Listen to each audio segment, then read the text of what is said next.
আগামী 24শে ফেব্রুয়ারি থেকে ত্রিপুরা মধ্যশিক্ষা পর্ষদ পরিচালিত মাধ্যমিক এবং উচ্চ মাধ্যমিক পরীক্ষা শুরু হচ্ছে।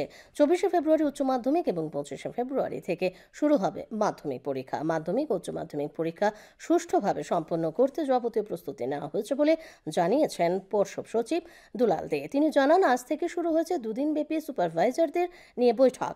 এই বৈঠকে পরীক্ষা সংক্রান্ত বিষয়ে বিস্তৃত আলোচনা হচ্ছে বলে তিনি জানান। এবছর সারা রাজ্য থেকে 1011টি স্কুলের ছাত্রছাত্রীরা মাধ্যমিক পরীক্ষায় বসবে। পাশাপাশি 371টি স্কুলের ছাত্রছাত্রীরা উচ্চ মাধ্যমিক পরীক্ষায় বসবে বলে জানিয়েছে পর্ষদ সচিব।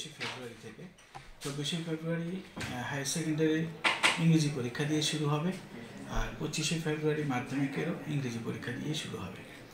আর হায়ার সেকেন্ডারি পরীক্ষা শেষ হবে মার্চের 22 তারিখ, আর উচ্চ মাধ্যমিক পরীক্ষা শেষ হবে মার্চের 18 তারিখ। মাধ্যমিকে 29,126 অ্যাডমিট পেয়ে গেছে, আর কাল পর্যন্ত যে অ্যাপ্লিকেশন পড়েছে 520, আর +1 যদি ধরি 521 যোগ হবে এর সাথে। আচ্ছা, 29,126 প্লাস 521।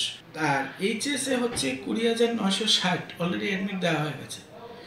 আর কাল পর্যন্ত আরও 496 +2 মানে 498 এর সাথে যোগ হবে। মাধ্যমিকের ভেন্যু হচ্ছে 145, সেন্টার হচ্ছে 68, আর মাধ্যমিকে এবার আমাদের স্কুল হচ্ছে 1011।